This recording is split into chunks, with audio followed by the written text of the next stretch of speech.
Hi, everyone, and welcome to the preview show delivered by FedEx. I'm Marty Snider. That guy right there, Chris Rice from Colleague Racing, also right here at NASCAR.com, where he is our crew chief. Big win for Martin Truex Jr. at Pocono, obviously. So he's kind of clearly set himself up as the big three. You know, you've got Harvick, you've got Kyle Busch, now you've got Truex in that mix as well. So are they a legitimate championship contender on the 78 when you look at how good Harvick and Kyle Busch have been so far this year? Well, I don't think so yet. As you know, his brother drives the race car that I work on, so I talked to Martin quite a bit, and I don't feel that he feels that they're a contender each and every weekend quite yet. They're gaining on it.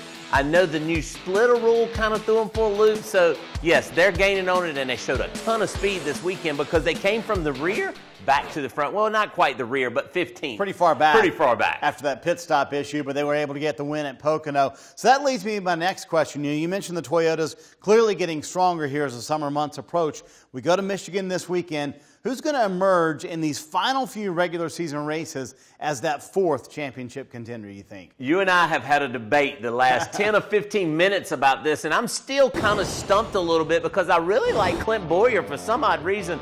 I've liked what he has done the entire year, but I believe Kyle Larson is the fourth that is the guy to say, okay, he's going after the championship. If we were going to Homestead, he could be the guy that would make it to Homestead. Right now, where they're racing at, I feel that Kyle Larson is that guy. All right, you mentioned Kyle Larson, clearly very good at Michigan. He has 3 straight wins there. He's on a hot streak in 2018 as well. 4 straight top 10s. 2 of those are top 5s. But here's the big question. If he's going to get that 4th straight Michigan win, is Chevy good enough to win right now? I don't think so. You know, we talk about Jimmie Johnson. Everybody talks about Jimmie Johnson and what he has done to go out and try to make these Chevys better. I don't think they're where they need to be to run in traffic, to do the things they need to do to close out a race. When Kevin Harvick, Kyle Busch, Martin Truex Jr., all those guys get lined up, I don't know that he is able to go out and win quite yet in his Chevy. They're making gains on it. They'll be there, but not right yet. Well, you mentioned those 3 straight wins at Michigan for Kyle Larson. You know who finished second to him in 2 of those? Ooh, Dale Jr. maybe. Chase Elliott. Chase Elliott. How about that? So, hey, where does the 9 team stand right now? You know, he's clearly, this has been one of his best racetracks. Very good litmus test for them this weekend. Where does the 9 team stand? Well, I feel out of that gang at Hendrick Motorsports, the 9 team probably is the best. Then I look at the 88 car. Then I look at the 48, and then I say the 24. So I think the 9 car is the best, probably right around the top 10, 9th, 10th, 11th. They're always fighting for that position.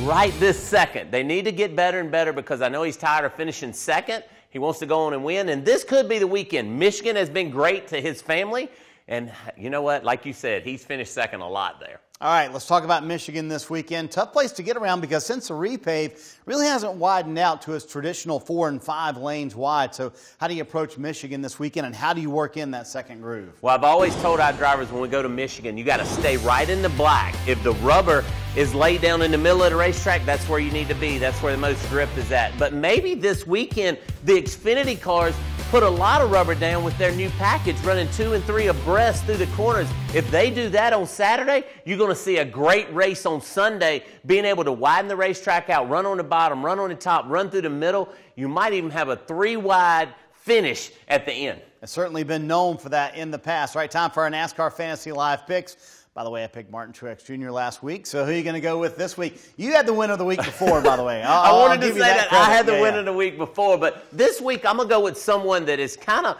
you know, you wouldn't really go with. I'm going to go with Kevin Harvick. I don't feel that, you know, he's been a winner this year, but Kevin Harvick, I feel Rodney Childress is a little down and out from not winning at Pocono. They had such a fast car. They're going to come with their guns loaded, and they look out. They're going to be super fast at Michigan. I sense your sarcasm. Kevin Harvick hasn't been a winner this year. He's only won almost everything. I'm going to go with a bit of an unusual pick this week. I'm going to go with Erik Jones. I mean, I think he has shown speed in the 20 car. He has been very good at this racetrack.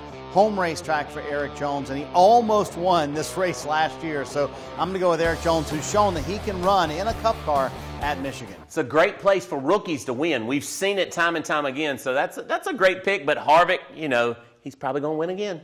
All right, make sure you check out NASCAR.com all weekend long. All your live leaderboards, in-car audio, your news updates before and after the Michigan race. It's the Firekeepers Casino 400. It's Michigan, and it's on Fox at 2 p.m. on Sunday.